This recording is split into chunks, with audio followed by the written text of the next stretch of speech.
Welcome back to Under Oath. Today we're interviewing actress, singer, Emily Swallow. Emily, can you hear me?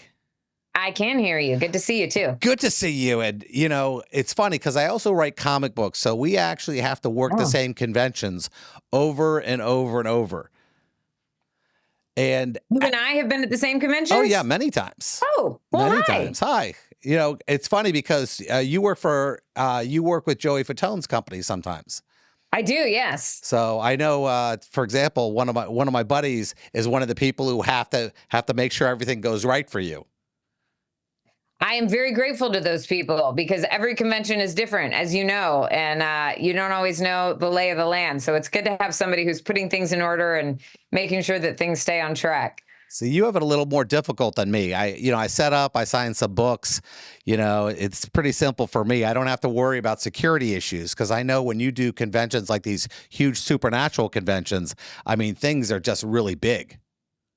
They are. We have some very passionate fans, which I appreciate. And I'll be honest, I don't have to deal with the high security needs that somebody like Jensen or Jared does. But I'm grateful that we have people there just in case.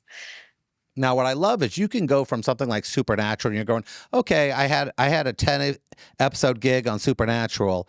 And suddenly you go, oh, well, let me just hop into The Mandalorian. I mean, you make it sound so easy. I wish it were like that. I know. It's more like, let me audition for at least 100 things in between and hope one of them sticks. And then to find out that the thing that sticks is something like The Mandalorian is pretty fantastic. Now they have a movie coming up, don't they? That's what I hear. Yeah. Okay. Sorry, I won't get too deep into that. I know better. I don't screw with Disney. I don't need them sending me letters. I tell people, I feel like there's constantly probably a little mouse-eared drone that's following me around. And if I say the wrong thing, you're going to see a laser on my forehead and then I might just explode. Yeah, but the laser would be shaped as a hidden Mickey. So I think exactly. Yes. So I think that and it would probably do Mickey's laugh as it annihilated me. It's bad. I won't even do the impression. I found out you were in a new video game anthology called Secret Level. Yes. And I made the mistake of not understanding what it was. So I automatically binged all 8 episodes. Oh. Which didn't take you that long because they're nice and short. Yeah, they were 14 minutes each. But I'm sitting here, I'm going, well, that doesn't sound like her. And that doesn't sound like her. And then it got to the Pac-Man episode. Mm-hmm. And wow, that is rough. It is. Yeah.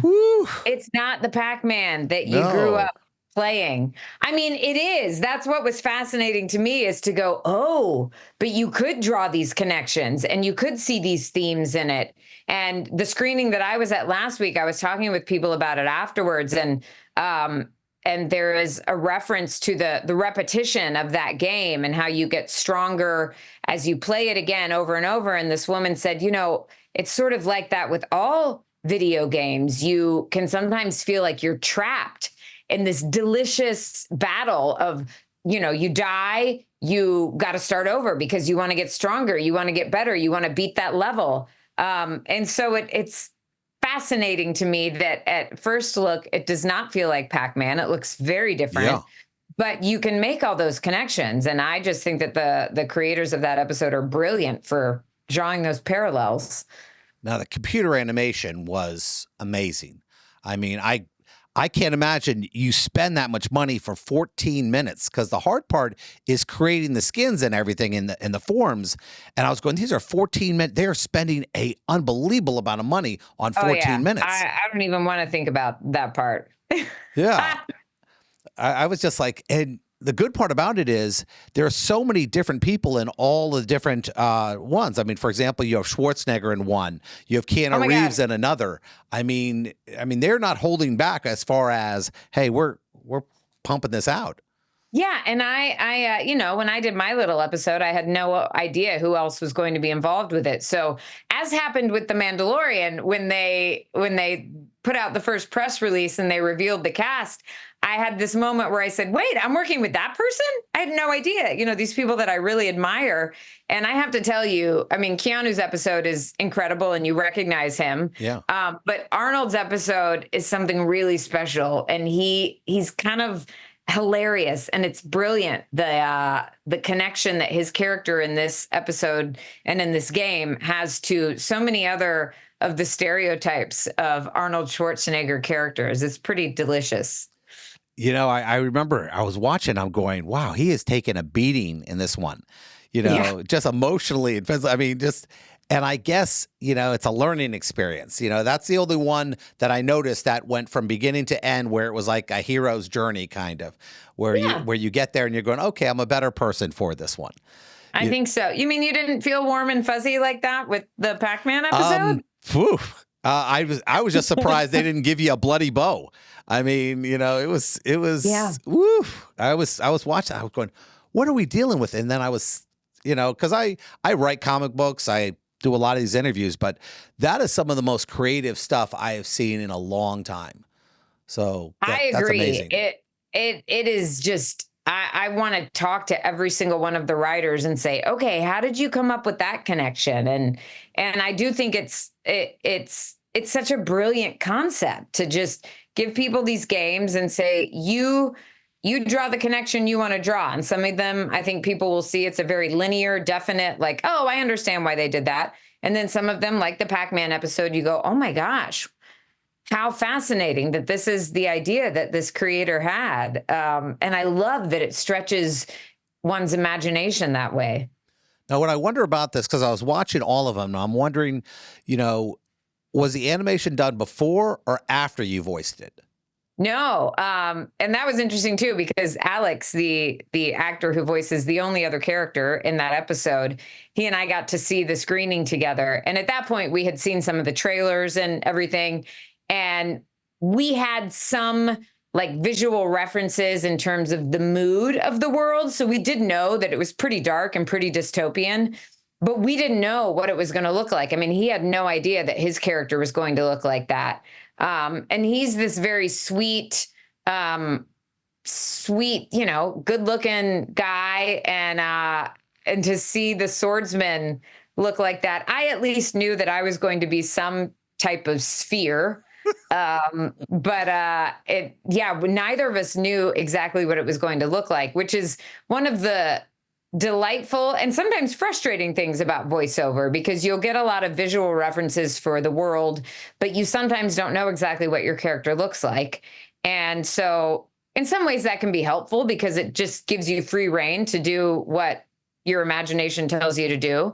But then that means it's always a surprise when you get to find out what you do look like at the end. Now, I don't want to spoil it. You know, I'm not going to do it, but it was so weird trying to figure out what was what. Because I'm going, who is who, you know, in this scenario, because you're an orb and he's like a humanoid figure. And you're going, okay, how is this Pac-Man? And you're watching, and then when the reveal happens, you're going, oh. Yeah, that was ridiculous. So I'm not going to spoil it for people, but it's definitely worth your time, everyone, because it's very enjoyable. And like I said, the animation and all the different ones were just, I don't know how you could afford to spend. Amazon's got a lot of money. That's all I got to say. They must. Because you can't. And it's beautiful, isn't it? I thought that, the different styles of animation, they're all just visually stunning. And then I do think, some of the games I'd played, some of them I hadn't, but it was so much fun watching it, like you said, to go, okay, how is this connecting? And when is there going to be the moment where I go, oh, that's what this is? And also with the Pac-Man episode, people said once they realized what it was, they had to go back and watch it again. And then you do see little Easter eggs. Like, I don't know if you noticed the cherries. Yes, it was spooky. It was spooky, yeah. And then you go, oh, that's what that is. And so it's definitely worth repeat watching. And since it's only 14 minutes long, you can easily do that. I think there'll probably be a lot of things that you go back and look at. And like last night, I was going, well, how long could this be? And it was 2.5 hours for all the different ones. And I couldn't believe it was like 2 a.m. I'm still watching these going, okay, you don't get bored with it, which was weird. But the Keanu episode, I mean, his animation, you're looking at his face and going, oh my God, how good is this? Yeah. I mean, and that's what amazing to me about motion capture technology. And my experience with that was I did the Last of Us Part 2 video game, and to see how they are able to capture people's likeness, but then because there is animation on top of it to have this very distinct feel, this very distinct look that is so different from anything I got to play when I was a kid. We didn't have anything like that. It's amazing to me, the stories that can be told through video games now. I mean, the games I played were terrible. I mean, we did play Pac-Man, and it was like or Donkey Kong or something like that. And there were very distinct patterns of how to do things. So when the repeat issue came up, I was like, oh my God, you get a new life. And when it hits you, you're like, oh, this is just, it blows you away. But one of the things I wanted to talk about, because I mentioned it a little bit, is the doing the convention part, traveling all over the world and meeting people. And I noticed one thing, that my people, when I call my people, the people who read my comic books and everything like that, my people can be a little, interesting. Well, what did you mean when you were doing this? I mean, how many times do people come up to you and ask you about a certain scene in like Supernatural and say, what were you thinking when that scene came up? And you're like you're trying to go back. I don't know what I was thinking. It was on the script.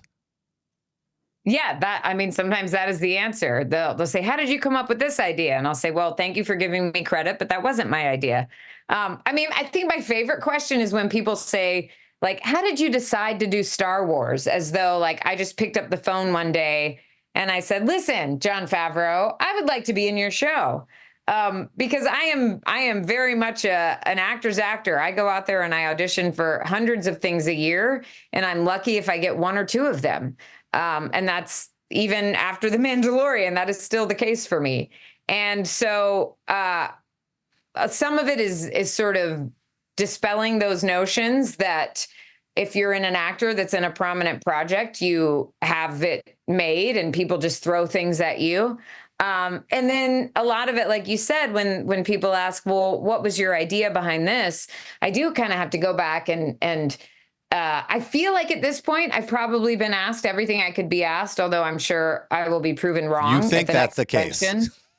But at this point, I do, I enjoy kind of reaching back and the thing that's the most interesting to me is when I think I've probably heard everything that people could share about how something impacted them. And then I meet somebody who has a very different connection to something, to a character. And I started acting in theater. And the thing that I love about theater is that the audience is right there. You have that immediate connection. You know right away how they're responding to it. And so it's so satisfying to me to get to meet the audience at these conventions and sort of to close that storytelling loop and get to hear, okay, I watched this when I was at this point in my life or after I'd gone through this experience, and this really helped me get through this, or this is why I connected to this thing. It expands my mind about the impact that these stories have. And that's so special to me. And I wouldn't know that if I weren't doing conventions. So it is an experience unlike anything I could have ever predicted, because I didn't get into acting thinking I would ever do something like fan conventions. I didn't know what that world was. I had never attended one. And it's just been such a wonderful roller coaster because I get to travel all over the world. I get to meet incredible fans, and I get to meet these other actors and artists and writers who I've not gotten to work with, but who I'm interested in. And so I get to talk with them and find out how they approach the work. And it's a place where I get to learn too. It's funny. I was on a panel with Samantha Smith, who played, Mary Winchester. Mary, yeah. Who I brought back to life. You're welcome. Yeah, there you go. And we were on a panel together, and this woman gets up to ask her a question and just started shaking. Like she was like, couldn't believe she was talking to this character that means so much to her. And that happens to you a lot, I guarantee it. Because, and do you ever have to say, it's okay, give somebody a hug and say, you're going to be fine? Oh, yeah, absolutely. because we only get a few minutes with each person, and I want everyone. I used to get pretty stressed out about it because I felt like I needed to like fix everything for everyone who is coming to my table, and there are people who get very nervous. There are people who have a lot of social anxiety, and so I do try to just immediately put them at ease. And I mean, one of the ways I do that is by reassuring them that I am just a big goober and a goofball, and there's no reason to be intimidated by me. Because when I first started doing these conventions, especially for Supernatural, I played this character who spent most of the time smiting people and sucking their souls, and she never cracked a smile. And so people would approach me at my table and they were a little apprehensive, they were a little nervous. So I realized I had to reassure them that I am a completely, I wouldn't say completely normal human being, but I am a completely human being. And I am just so happy to meet every single person. And so that's what I do try to convey. If somebody's nervous or they're overwhelmed by because there's so much going on at these conventions, there's a lot of stimulus.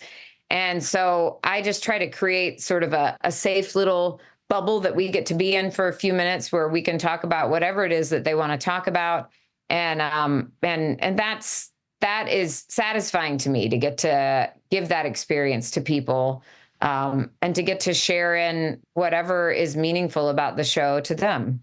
That was funny that you brought that up about how serious you were as Amara in Supernatural. Oh yeah. And what I loved was by the end of your, your participation in the show, you actually became funny. It was actually funny how you would tell the character who played Chuck, God, oh, you're being spoiled, you're being this, grow up. I mean, it was like you became sarcastic. Which I was so happy for, because when they told me, when I came onto the show, they said, I don't know if it was true, but they said that they hadn't decided whether or not Chuck was God. So they weren't quite sure who this God was that I was looking for. And then when I found out that that was the connection, I got so excited because Rob is hilarious. And I was hoping we were going to see some of that just ridiculous brother-sister rivalry. And we didn't get to see that we saw the rivalry in season 11, but it was pretty serious. I was trying to kill him. So I was delighted when we got to explore some of that in season 15, because my whole idea, when I didn't know if the character was going to come back. So I had decided that after they'd had this kind of like family therapy that they were doing, that they were maybe living in this loft together that was just full of video games, and which I guess is appropriate given the project I'm involved with now. And that they just spent all their time being ridiculous. Like maybe they had a traveling band and they would pop up in various places. So it was fun that we got to explore the more humorous side of their dynamic in season 15 for sure. What's funny is you were part of a duo that did singing and comedy, kind of what Rob does when he goes to events and does it. Yeah. Do you ever get involved and go, hey, Rob, I got some chops. I can do this too. Well, yes, I was very graciously welcomed into the kind of the traveling band at the Supernatural conventions, because Rob has a group of guys that he's played with for years, Loud and Swain. And at some of the conventions, we do a Saturday night concert. And I love when I get to sing with them. It's so much fun. They're such talented musicians, and they're just so gracious and generous. And we all, if we want to, we all get to perform with them. And that's one of my favorite parts of the convention, because singing was my way into performing. I sang in the church choir when I was a little kid, and then started doing musicals. And then, as you said, I had this act with my friend Jacqueline called Jack and Swallow that we did a few times in New York. So I love when I get to sing. Well, I love that, and I can't tell you how great this has been. And let me just make sure I'm getting this right. Secret Level is right now on Amazon Prime. And is that it, or is there a possibility about doing some more? Some more Secret Level, or some more work? Some more. Well, I assume you're going to do some more work. But Secret Level. Look, they don't tell me the secrets behind these things. I assume that's it, but I could be surprised. Who knows? And I didn't even ask about a possible Supernatural reboot. So, you're welcome for that one. Well, I don't know the answer to that. Yeah. I have fans who have told me so many different theories about what could happen. And I say, we'll see. Well, I can't thank you enough, and I look forward to seeing you on the trail. Be well. Yes, I'll see you at the next convention.